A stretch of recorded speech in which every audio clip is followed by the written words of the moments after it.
This is Mildred Balia with Malaprops, and I am very delighted to have 4 wonderful poets with us today at Malaprops on this virtual reading. And listeners out there, you're very welcome. I'm going to introduce the readers. We have 4 poets, and the first one is going to be Rachel Custer.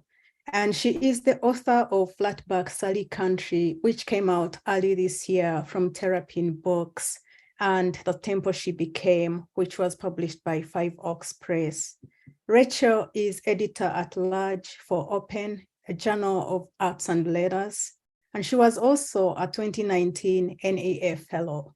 Her poetry has appeared or is forthcoming in many journals, including Rattle, Valparaiso Poetry Review, Body, One Art, and the American Journal of Poetry, among other publications. She currently resides online, and her bio is available in the flyer. So if you would like to get in touch with her, you do have a way to contact her through her website. So Rachel, you're very welcome to read. Thank you.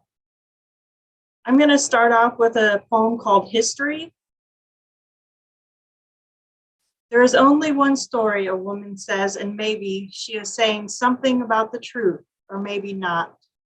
The history of a place like this is the history of those who leave it. It's a great place to be from, they might say and smile. Pretty men and pretty women and their easy belief that they are moving forward through the world, their necks graceful in their city clothes. There is only one story, and it is not this story, sweat and grease and the grace of ritualized days, the pinch of repetition in the joints. The world would be forgiven for believing the best of this land is the dust that a hand knocks from old boots. Maybe there is something of the truth to what she says, like there is only one way to live in a place one cannot leave, and that's to love it. Take the raw animal of its days by the throat and throttle the one story from its jaws, or maybe not. There is only one way to live in a place where everybody believes nobody lives, like there is only one way to be a fire, and that is to burn.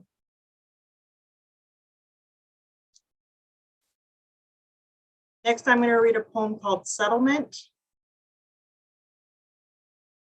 This town like a raised fist, the clinch of it, the industrial sulfur stench of it. Soundtrack running behind a poet dying early. Chinese finger trap town. This downtown, a nightmare of pulling.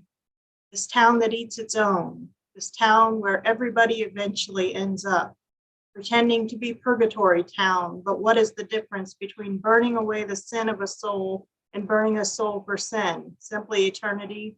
Eternal town, each moment like a day of panic blood, the iced frontier of afraid veins, vein collapsing vacuum of a town, mythic boredom town, town in which the most interesting thing is the roads that lead away, town waiting at the bottom of everything, only 54 minutes north of a city town, then left at the post office.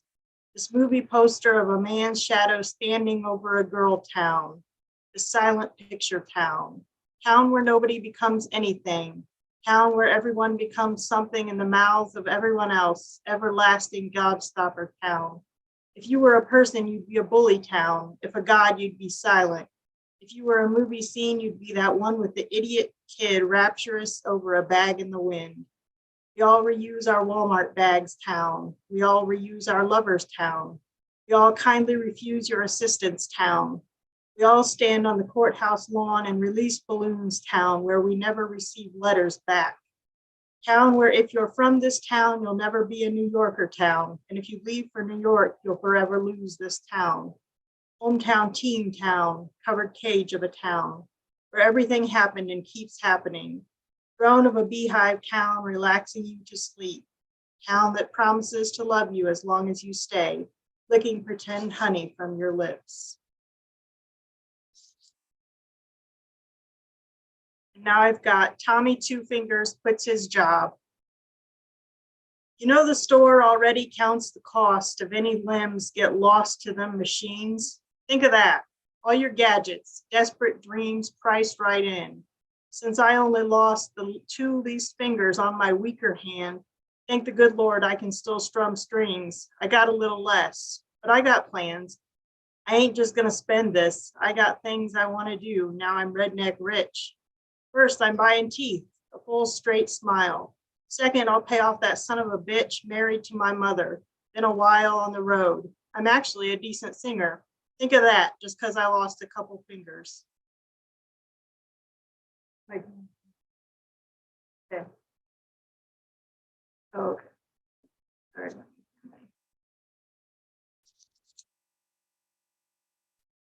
Kid. The thing about living here, even a child can know things. I know every shortcut, every bike path through the park, every street between every house.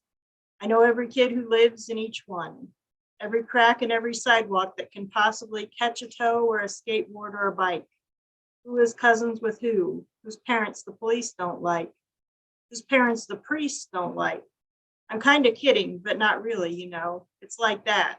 Kids know more than adults anyway, and in a small town, everybody talks. I know where spring comes to the park first, and when and how. The back part, behind a certain tree, a small patch of plantain roses. Mr. Howard, the older man who cuts the grass, planted them to remember his wife, you know. Living here, a kid knows things he shouldn't know. He can go anywhere because he has a town full of adults who are sure he's being watched by other adults. And he is, but a kid learns how to blend in. A kid learns early that adults will never really see us unless they believe we're not safe. And they believe this town itself is safe. So here we are, kids, standing outside the window where Mrs. So-and-so cleans the kitchen in her skimpy underwear. Here we are on the corner planning a fight.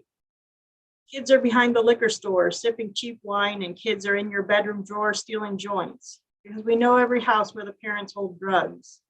A small town is a place where everybody watches out for everyone else so they have something to say Monday at work. A place where each person knows the name of every other person's kid, but rarely knows exactly where his is. A small town is more seduction than truth, like a trick coin in the hand of a con. Please don't tell any of this to my mom. I have one more.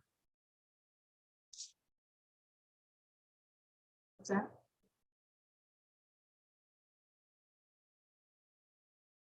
Lines written between shifts. Smoke hangs like questions in the brake shack's air. Do you want to die early? Don't you feel that fear pressing you like a machine? Aren't you wasting your life with work? The skinny girl says, I'm fasting again. What did you bring for lunch today? I wish you could tell her the secret to joy. Is loving what you are more than what you do? It's knowing when you can leave here, you're still you. In the parked cars, line workers hit their pipes. One will die from the pills he takes to sleep. Nobody will remember his given name. The line will keep running. The press will slam over and over all day. He'll breathe the dirt. Break is for questions that can't be asked at work.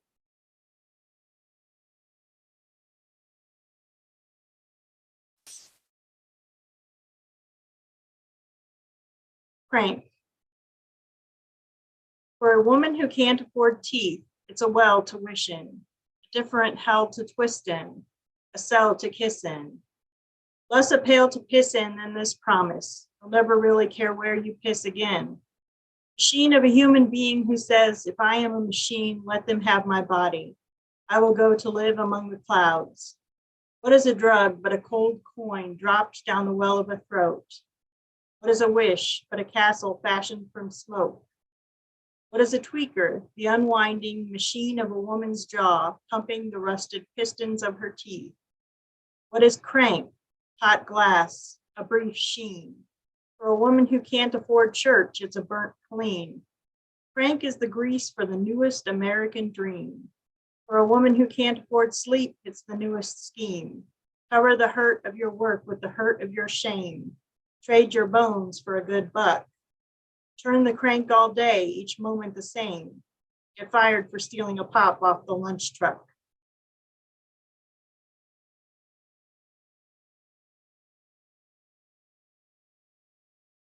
And I'm gonna finish up with a poem called Woman. The way a charming man can ride his violence to any height, I decide to speak the truth, is worth all the long years I kept my silence, like a right I wasn't sure I even wanted, like a right my body tried to stop performing. The way a man can ride a lie, so flaunted, to truth inside another woman's need. I couldn't be the truth inside his lie. Truth became in me a kind of greed, leaving me gasping after it like air. Your mouth, pressed to mine, only sought instead of giving. I breathed in fear. Your lie would choke the flower of truth I knew, and every garden I planted would grow for you. Thank you so much.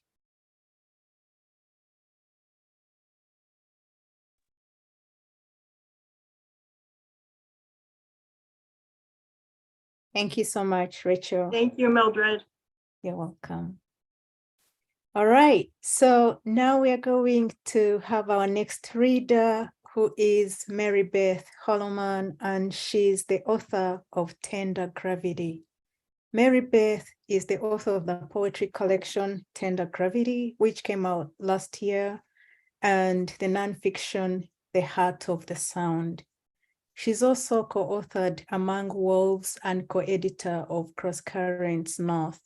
Her award-winning work has appeared in Orion, Christian Science Monitor, Sierra, North American Review, AQR, Minding Nature, The Guardian, and elsewhere. Raised in North Carolina, Marybeth now lives in Alaska. Marybeth, you're very welcome. Thank you so much, Mildred. I really appreciate you hosting this series and inviting me. And I appreciate Stephanie and the staff of Malaprops for doing this, and Rachel, Jodie, and Matt for reading with me. I'm especially happy because, as Mildred said, I grew up in Asheville, actually, but I live in Alaska now on the traditional land of the Dena'ina. I visit my home ground in North Carolina often, though, and I'm actually going to be in Asheville next weekend. So I'll stop by Malaprops and sign any books that anyone purchases from Malaprops between now and then. And if you want me to personalize it, let me know. So I'm going to be reading from Tender Gravity. And I'm going to start with a poem that takes place. I had an artist residency in the Tracy Arm Ford's Terror Wilderness of the Tongass National Forest. So in this poem, I'm sitting with one of the rangers who patrol this watery fjord area by kayak. And as a writer, I focus on trying to reveal our connections with the natural world. And so I find that often what I'm trying to do is translate rock poem. Awed by the patterns, I say, I'd like to be here with a geologist. And you say, one was here once, an old guy who said, wow, this is some ugly rock. And I'm thinking that is the last word I'd use to describe it. Ugly, he meant tortured. He knew the processes that led to these starburst scrolling fractures, white scribbles across gray, orange shimmering splashes undercut by green. He knew these color patterns evidenced a long mutilation of bedrock granite. But for me, sitting on the headland, it's the epitome of beauty, draws my gaze again and again. The lines are messages scrawled by giants. The earth is speaking to me in a language I do not yet understand.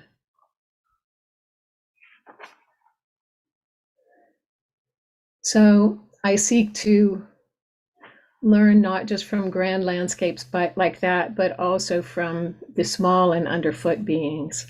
And this poem makes me think of the line that wonder is an antidote to despair. Sphagnum is a moss that grows in wet parts of the world, and it's a very generous plant.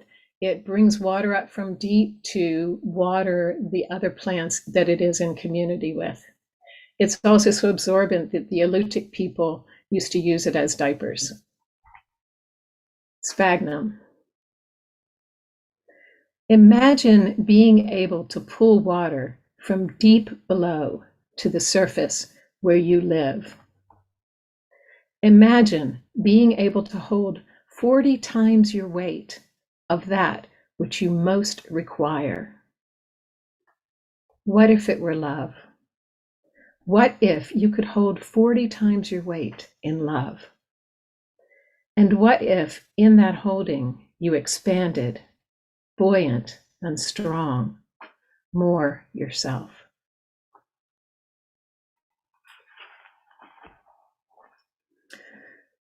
This next poem I'm reading for Norm Bishop, who said he would be attending today. He has been since 1985 working to restore wolves, and he helped release the first wolf back into Yellowstone National Park in 1995. I appreciate him and his work on behalf of the wild. Yesterday on the familiar trail. A routine walk, you know the kind. Your mind is far away, and it's just your bones walking, marking the rhythm of heartbeat to footstep. It's always like this right before you see them, the ones who never take an absent-minded step, staring at you with heads lowered, ears erect, paws spread wide, and hackles half raised, golden eyes deciding whether you're predator or prey. What other category do they need? What other thought? It's you with your 1,001 concepts who must step back toward that joy sap rising, step back into the only world that is.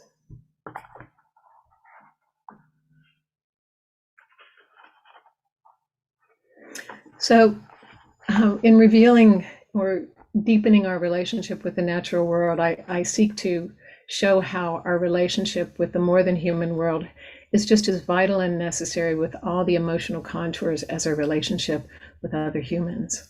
So in this collection, you'll also find the story of the loss of my little brother, Tom. The faint white curve of the moon. The faint white curve of the moon lights apparitions outside my window, sends a chill across my bare arms to my fingers, motionless on the keyboard. What is there to say that would matter to the moon and the dead bears? Can language return what is lost? The brother, the bears, belief in this world? When my brother was murdered, suddenly I did not fear death, thought I'd been forced to ease my chokehold on life. But it was a temporary grace, flashover that numbed pain, jolt born of life's own grip. So the death of 11 white bears sears through me like a white hot sword, now that I know the pattern of grief, the endless pattern of grief. Do not think, mother, that I love a bear more than my brother. Think instead that I cannot distinguish the variations in the beat of a heart. For all I know, and what do I know? Every wisdom slips away as soon as I try to name it.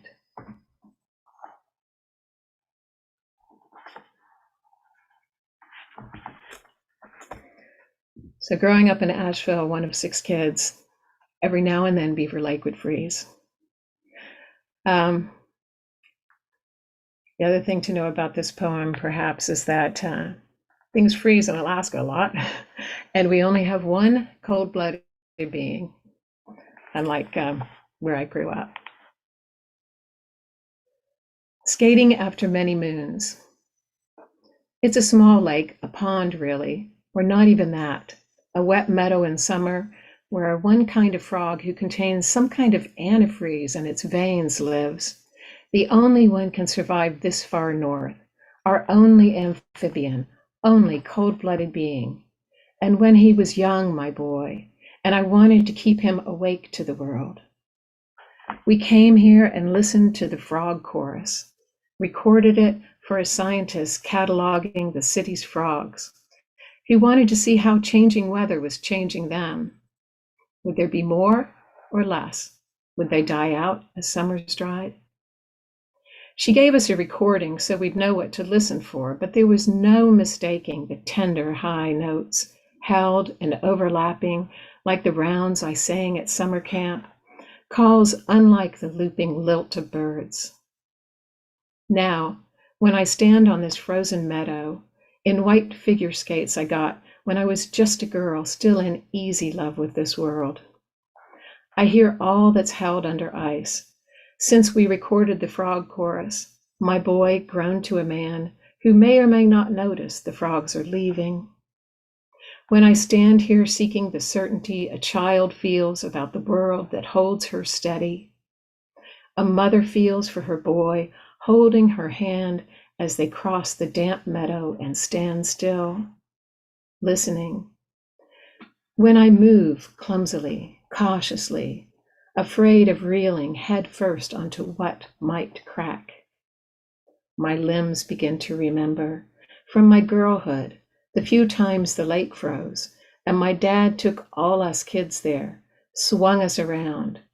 And that one time I skated with a friend who flew circles and arcs around my leaden feet, my limbs fling it all and swing me around and around until I am dizzy in love again, until the world is aright and all this keeps me twirling.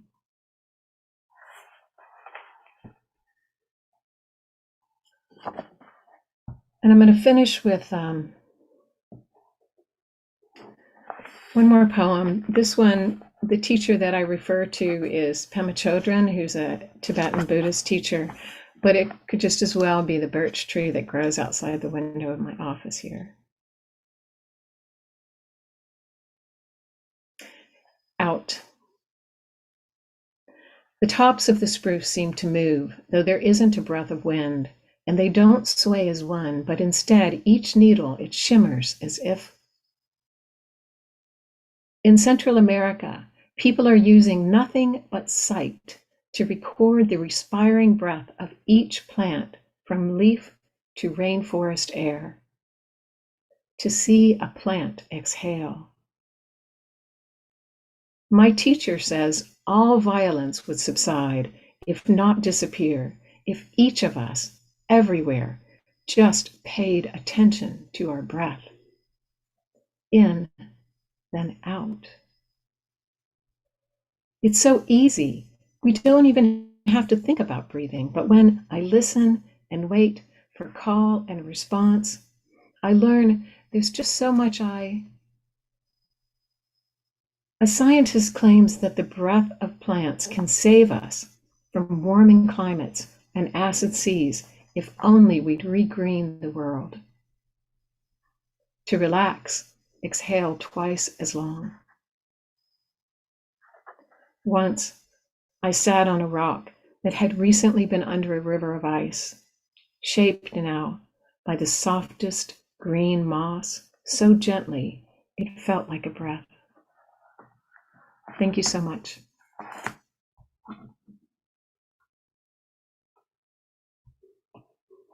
Thank you so much, Marybeth. Oh, I'll remember that. Inhale, exhale. Wonderful. So our next reader is going to be Matt Donovan, and he is the author of the Dug Up Gun Museum, which came out of Boa Editions in 2022. He's also written Missing Department, a visual studies workshop, which is a collection of poetry and art made in collaboration with the artist Ligia Botton. Matt is the recipient of a Whiting Award, a Rome Prize in Literature, a Pushcart Prize, and an NEA Fellowship in Literature. Matt serves as director of the Butelde Poetry Center at Smith College. Matt, you're very welcome. Thanks so much, Mildred.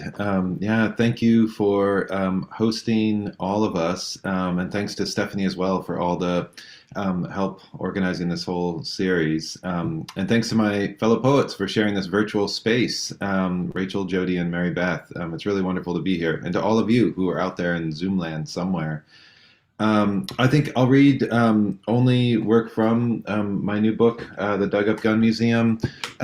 This book, it came out of a desire to really write about gun violence in America and our obsession with firearms, our fetishization of these weapons. And it also seemed really important to me to not be writing from behind my desk. I really wanted to go out and meet people who were gun owners, who had been affected by gun violence. So a lot of the book stemmed from travels around the country and wanting to really talk to people.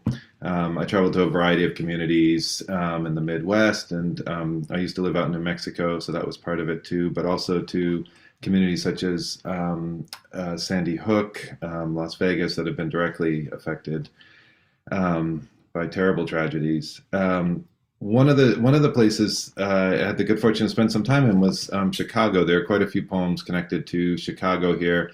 And I met a really wonderful visual artist there, Garland Martin Taylor, who was also wanting to respond in his own visual artwork and his sculpture work to gun violence. So one of his pieces is described here. And he had a similar impulse as I did, that he didn't want to be preaching to the choir. He really wanted to get out and travel around with this work. So a lot of that is described here. I'm speaking to you all from Amherst, Massachusetts, and that might have been one reason why Emily Dickinson showed up in this poem, or at least a reference to her. I wasn't expecting that. I've completely ripped her off in my title here. This is called Here the Thing with Feathers Isn't Hope. Here the thing with feathers isn't hope, but a 400-pound pistol in the bed of a pickup, welded together from scrapyard metal and stamped with names of kids shot and killed near the artist's home. Except for all the feathers, dyed cotton candy blue and affixed to the pistol's cylinder and grip, wrapping the length of the barrel with a flourish like a boa entwining a neck, it might seem like any other oversized gun. Conversation piece, he called it, although the feathers came later, only after he'd begun driving the sculpture south with a plan to haul the sculpture from Chicago to Atlanta, then back through Charleston and Sandy Hook.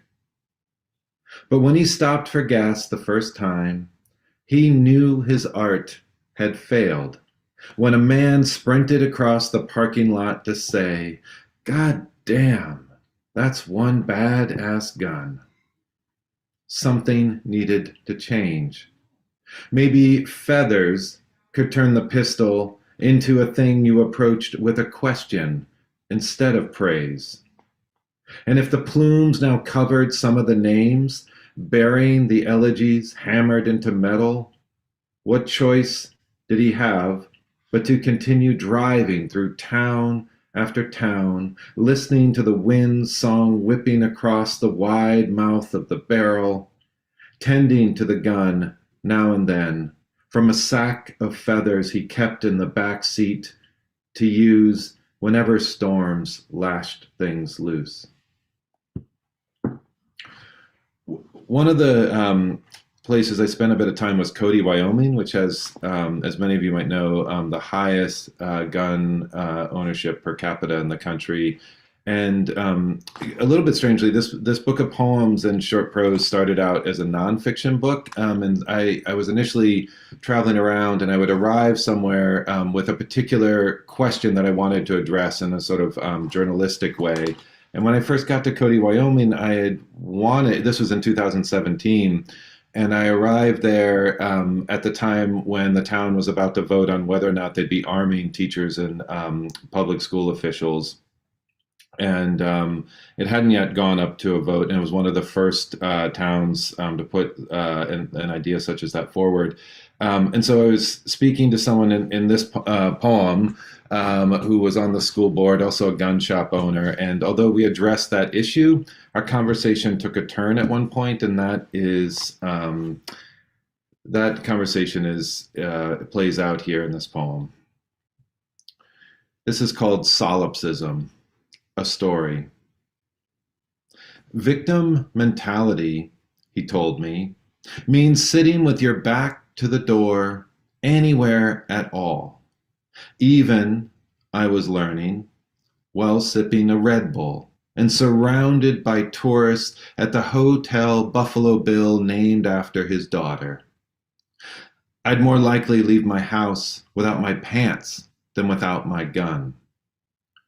So even though we were talking in the Irma's side saloon about plans to arm Cody's teachers, scenario training, lockable holsters, the deterrence of not knowing who's armed, the theme was readiness is all.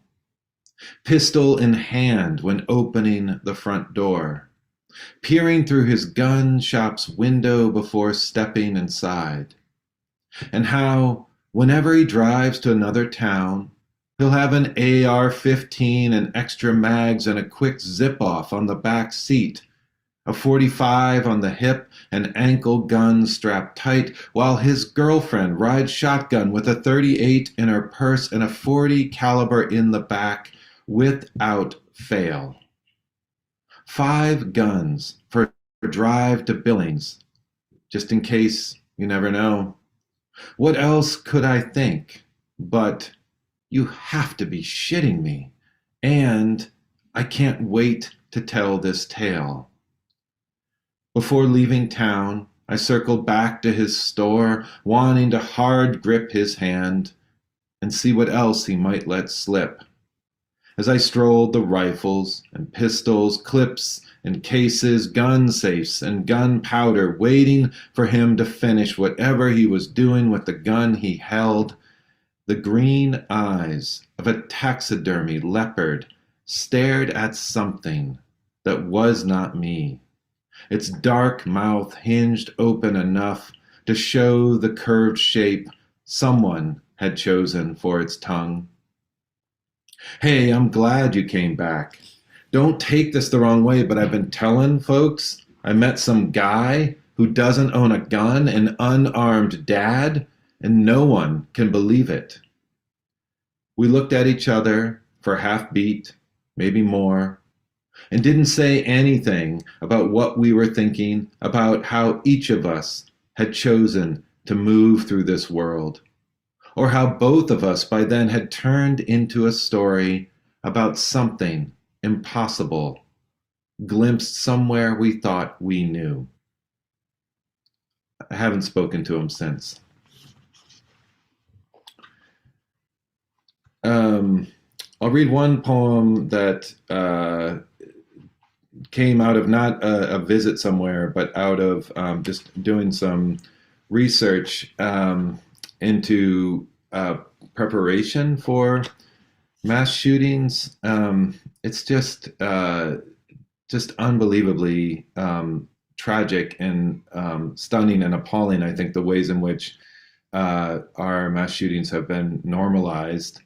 And the title of this poem, which I'll read in just a second, actually it is a title of an article that I just stumbled upon from Self magazine. And then this is in some ways an appropriated form for this poem. I took it from the great Polish poet Wisława Szymborska. And she has this poem that is a kind of fragmented litany of survival, which I borrowed and recontextualized here. Mass shootings are actually pretty rare, but here's what to do if you're ever in one. It could happen. Once it happens. Earlier, later, closer today, but not to you. You'll survive because you ran, because you hid, because you were first, because last, because alone, because the others. Of course, highly unlikely. Of course, situationally aware. Be sure the door won't open. Be sure the door won't close. Conceal. Barricade. To the left, the right. Accept the sound for what it is. If you're lucky, there will be a fence. If you're lucky, the fence has been removed. Perhaps a mug of coffee, door wedge, scissors, the broken leg of a chair, a turn, a shirt, a second, perhaps a ballpoint pen. Thanks to calm, an element of surprise, in spite of, and yet. What would happen if the eyes, the throat, the knees, a step away? So he is here, straight from the moment without end, the net, the gun, but you, the mesh. I can't be silent enough. Listen, how quickly your heart is beating, and mine. I'm going to end with one of the, it's the second poem in the book. One of the places I decided that I needed to visit was NRA headquarters. I feel like that organization just looms so large, both for gun owners and those who are concerned about gun violence in this country. Actually, I take that back. That is a false dichotomy, because one of the things that I really learned as I was traveling around was, I really misspoke there, was, just how many responsible gun owners are deeply concerned about gun violence in this country. So for me, I spent time in this book to go somewhere like, hunting with my brother-in-law in Michigan, or, just met plenty of people who were gun owners who also had all kinds of reservations about the politics of the NRA. So I wanted to go there. So I drove out to NRA headquarters and discovered there the National Firearms Museum, which is the sort of focus and setting of this poem. And I think the only other thing that you need to know about this piece is there's just so many guns there that are being presented as works of art, with these really intricate engravings, and some of them are done almost in like pointillism style. And so that style is defined and becomes one of the sort of motifs of the piece.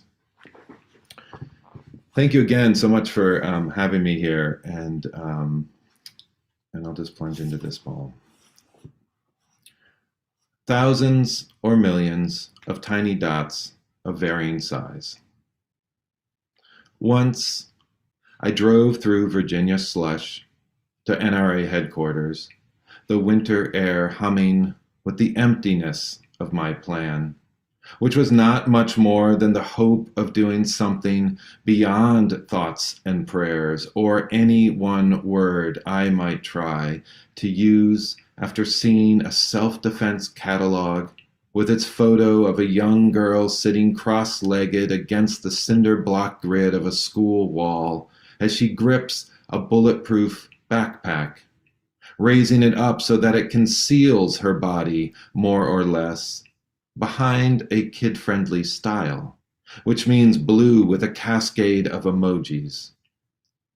For the last mile, I stared at strip mall signs. Jenny Craig, elegant dancing, lead by example taekwondo, that made me feel as if I was lost in someone's idea of what America should be. Eye-catching, with plenty of parking, and a flailing inflatable tube man who rises and falls, arms raised, frantic to explain that a memory foam mattress sells for less, guaranteed. Without an appointment or idea of what to do next, I sidestepped the lobby's Tom Selleck cutout telling me something about freedom I forgot to write down, and strolled into the first room of the National Firearms Museum, carrying some vague hope of what? Whatever I'd come here to find. It wasn't Annie Oakley's pistol, or a custom 12-gauge commemorating Princess Di's wedding, or the gold inlaid half-dozen geese soaring between trigger and bolt of a shotgun belonging to Herman Goring. A few lines of wall text described Bellino style, which meant, I learned, the process of utilizing thousands or millions of tiny dots of varying size to create subtly shaded scenes, which ranged from two coonhounds charging quail sheltered in long tangles of grass, to a rifle's photorealistic Rolls-Royce careening toward a woman, topless, lips parted, nestled against a tiger. And peering into one mounted magnifying glass, I saw a gun engraved with a tribute to Picasso, featuring, I swear, a miniature Guernica that mimicked each detail of his horse and bull, the one jagged light, and those bodies we've seen so many times, necks craned back, each mouth in a whale, rendered in a way that reduced any trace of sorrow to mere line and shape. America, I'm done with prayers and mirrored vitrines, the yellow dots of emojis wide-eyed on a kid's armored backpack, and black dots too numerous to count, spread across those maps that track gun violence. And for what? Then again, here I am speaking to you within the silence of a poem, which is not much more than a form of prayer we've heard too many times that makes nothing change.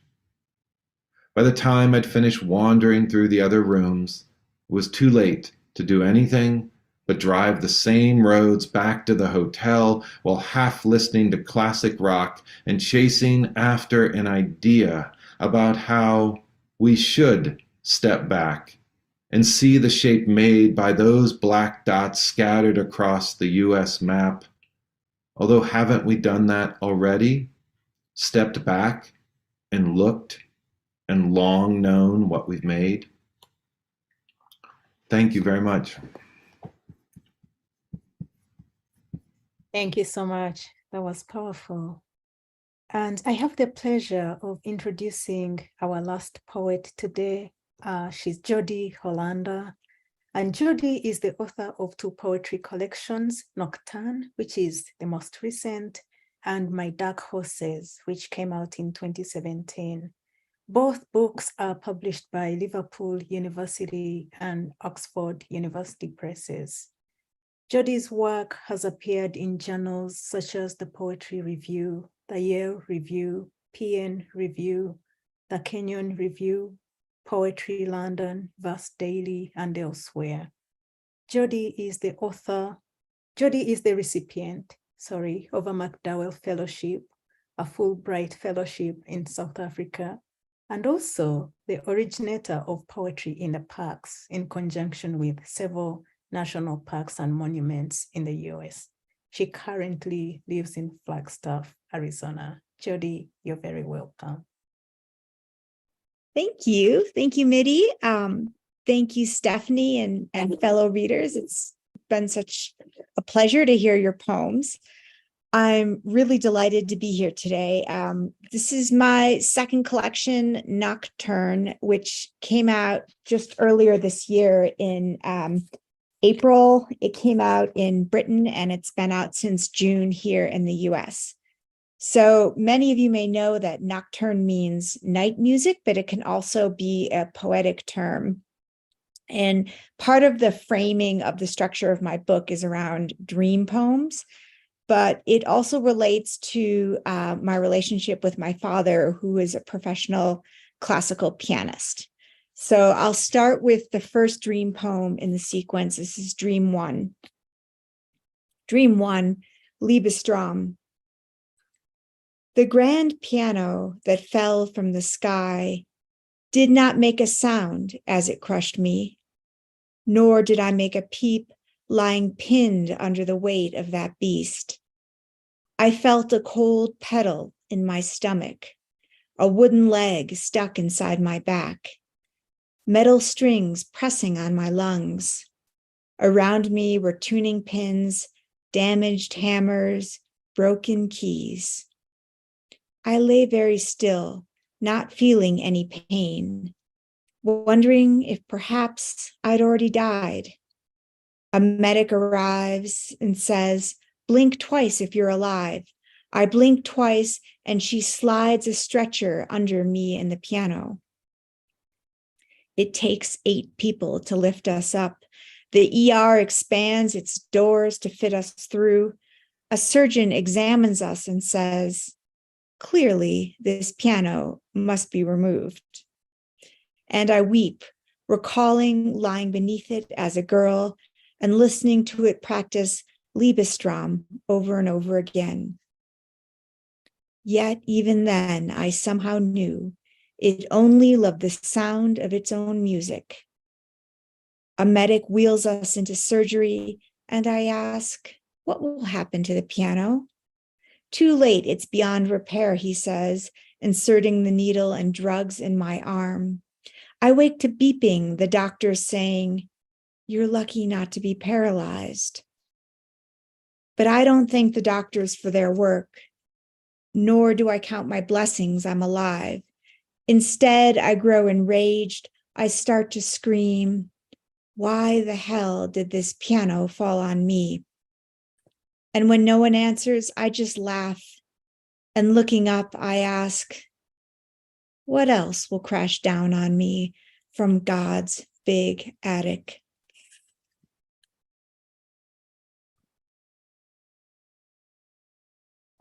So as I mentioned, my dad's a professional pianist, and my childhood was spent listening to all kinds of classical music. I saw in my mother's old diary that I was actually born to Rachmaninoff's second piano concerto.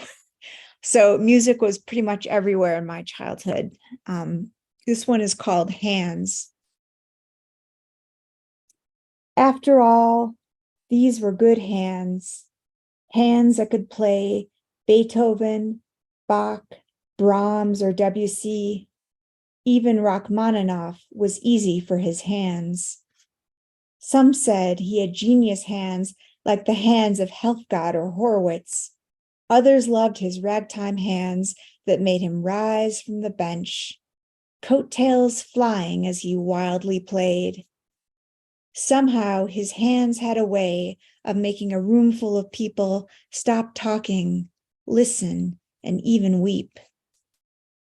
But these were not the hands we saw at home.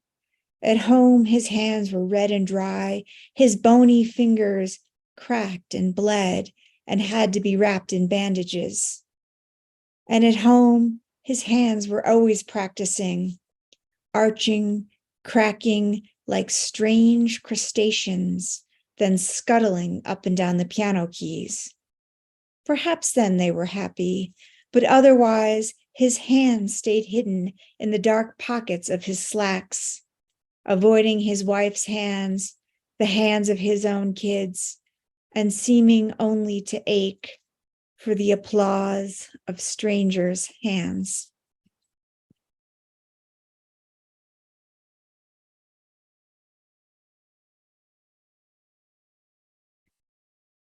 My my entire family is actually they're all classical musicians, minus me, of course. So my mother was a professional cellist, and most of my first book was about her.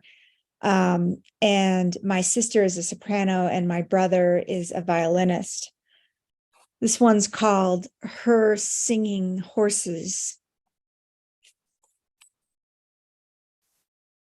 My big sister's horses are mostly dead horses. Once her horses were talented horses. Once her horses were singing horses.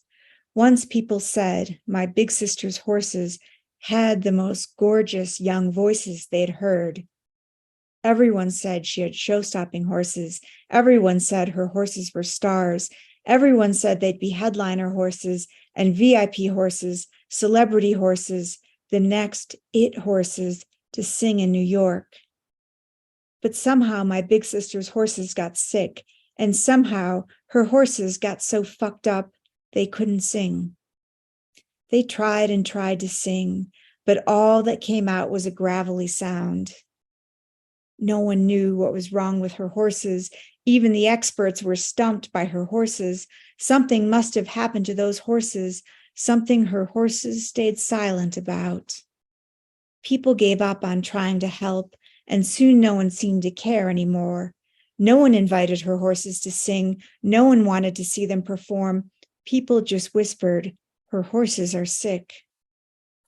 Some even turned on my big sister's horses, saying her horses were nothing but horse shit and demanding a refund on all their support.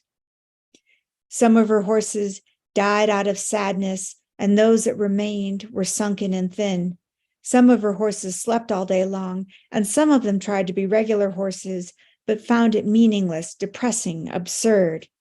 And all of her horses got anxious at bedtime, and all of them took those horse sleeping pills, but that didn't help with the horrible nightmares.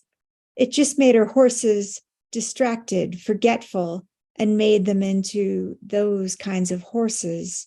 Horses that mutter strange things to themselves, horses young horses are told to avoid by averting their eyes and crossing the street, and horses some of the neighbors now knew as horses that wake in the night now and scream.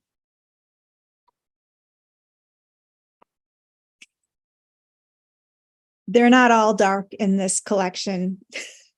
Actually, as the collection progresses, it moves sort of into this section of nature poems where nature becomes this source of healing and actually sort of refuge from the trauma. So I'll just finish here on two short nature poems. This first one was inspired. I wrote this one during the pandemic, and when you couldn't really go anywhere, I was watching the David Attenborough documentaries, and I learned about glacier lilies, and it inspired this poem, Glacier Lilies. I've heard they're everywhere in Montana, up in the mountains during the month of May, blooming through the wide open meadows or spreading across an entire forest floor. For the animals, these flowers are like manna. After a long winter of nearly starving, black bears, mule deer, and bumblebees appear and feast on their bright yellow petals, nourish on their rich inner bulbs. Although I have never seen these flowers, I've been reading about them now for years. Many times I've thought, I'll put on boots and hike high up into the mountains, beyond where there are any marked trails. I'll likely have to pass through mud and ice, not to mention the wind this time of year. And what if I never find a glacier lily? The truth is, my winter has been long, and down where I live, there are no flowers. Yet I often think of them surviving, with long, elegant stems and delicate heads. What if I hiked up there and I found one, declaring itself in bold yellow petals and blooming on the edge of vanishing snow?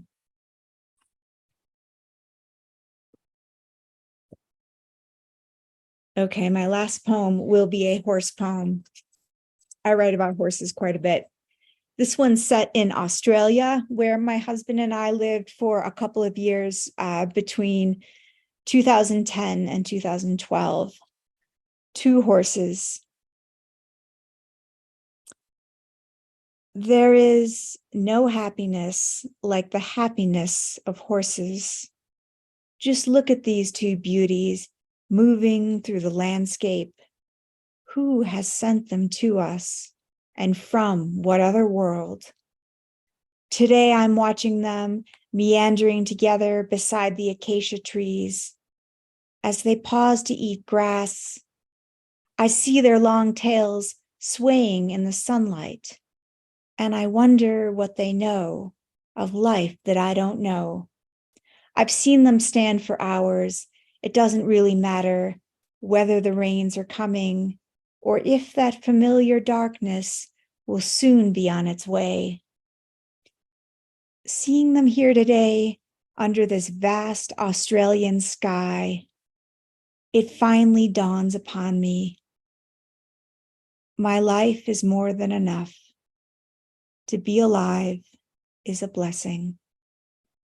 Thank you very much. Oh, thank you so much. And that's such a perfect note to end on, life is just enough, and to breathe and recognize the healing aspect that comes from nature when we pay attention.